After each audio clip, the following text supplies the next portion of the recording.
BSNL को आपने तबाह करके छोड़ा था ना, वो बीएसएनएल आज made in India 4G, 5G. More promise than any large country in the world. The takeaways from the meeting. Takeaways from the meeting. He really cares about India because he's pushing. तो अब Elon Musk की company Starlink BSNL के साथ मिलकर भारत में data क्रांति लाने वाली है, जिसे देखकर जियो और एयरटेल की सांसें थमती नजर आ रही हैं। जियो ने अपनी तरफ से पूरी कोशिश की थी ताकि इलोन मस्क की कंपनी स्टारलिंक को भारत सरकार से लाइसेंस न मिल सके, लेकिन मुकेश अंबानी की एक नहीं चली और इलोन मस्क की कंपनी स्टारलिंक को बीएसएनएल के साथ मिलकर भारत में सैटेलाइट इंटरनेट ऑपरेट करने के लिए भारत सरकार से लाइसेंस मिल चुका है। आप लोग यहां पर देख सकते हैं, Starlink finally gets GMP-CS licence in India from the department of telecommunication. यहां पर भी देख पाएंगे, हिंदी मीडिया ने भी कवर किया है कि इलोन मस्क की स्टारलिंक की भारत में एंट्री। रिपोर्ट में यह दावा किया गया है कि सैटेलाइट इंटरनेट के लिए अब मिल चुकी है परमिशन। ऐसी क्या वजह थी कि इतने लंबे समय यानी लगभग 2.5 से 3 साल तक परमिशन नहीं मिल रही थी? अब ऐसा क्या हुआ है जिसके चलते कि स्टारलिंक कंपनी को परमिशन दे दी गई है? यकीन मानिए दोस्तों, इलोन मस्क की कंपनी स्टारलिंक को भारत सरकार से लाइसेंस दिलाने में रतन टाटा ने अहम योगदान दिया है। जियो और एयरटेल की अकड़ इतनी बढ़ चुकी है कि ये लोग अब भारत की जनता को अपना गुलाम समझने लगे हैं, लेकिन इनकी सर्विस इतनी भी एडवांस नहीं है कि लोगों के पास इनके सिवा कोई ऑप्शन ना हो। अगर स्टारलिंक बीएसएनएल और टाटा साथ मिलकर काम करते हैं तो इनकी सर्विस इतनी एडवांस होने वाली है कि इनको भारत के किसी भी क्षेत्र में इंटरनेट पहुंचाने के लिए किसी भी टावर की जरूरत नहीं होगी। ये लोग डायरेक्टली सैटेलाइट के द्वारा इंटरनेट को भारत के हर कोने में अवेलेबल करवा सकेंगे, जो कि जियो और एयरटेल के कंपैरिजन में बिल्कुल सस्ता होगा।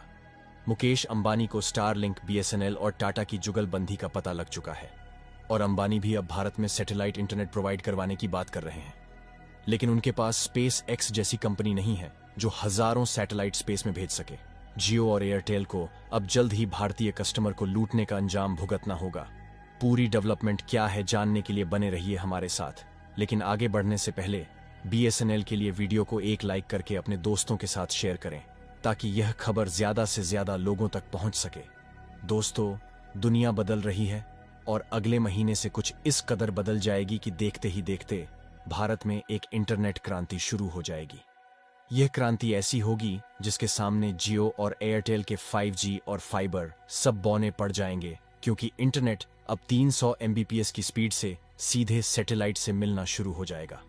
इंटरनेट अमेरिकी उद्योगपति इलोन मस्क की कंपनी स्टारलिंक बीएसएनएल से मिलकर इसी अगस्त-सितंबर से पूरे भारत के लिए अपनी सेवाएं शुरू करने जा रही हैं। जियो और एयरटेल के बड़े बड़े दावों के बावजूद ये तस्वीरें बता रही हैं कि देश के दूर दराज इलाकों में इंटरनेट की हालत कितनी खस्ता है। बच्चों को ऑनलाइन पढ़ाई के लिए कनेक्टिविटी की ये दिक्कत सिर्फ इस वजह से है कि जियो और एयरटेल ने अपनी सेवाओं के दाम तो हद से ज्यादा बढ़ा दिए, लेकिन बदलती तकनीक के साथ व्यवस्था नहीं बदली। शाम तक बहुत से काम के बाद जब आम इंसान ऊपर देखता है तो आसमान नजर आता है, लेकिन इलोन मस्क जैसा शख्स जब वही आसमान देखता है उसके पार उसे पूरा जहान दिखता है। इलोन मस्क की कंपनी स्टारलिंक ने दुनिया के इतिहास में पहली बार वो कारनामा कर दिखाया है जिसकी सोच भर रखने की वजह से कई अरबपति कंगाल हो गए। भारत की जनता से डाटा गुलामी करवाने वाले मुकेश अंबानी की भी अब खैर नहीं है, क्योंकि भारत की जनता अब अपना मन बना चुकी है कि वह अब जियो और एयरटेल की मनमानी नहीं चलने देंगे। इसलिए जुलाई महीने में दैनिक भास्कर के अनुसार 2 करोड़ लोगों ने जियो और एयरटेल को छोड़ दिया है। वहीं स्टारलिंक सैटेलाइट के जरिए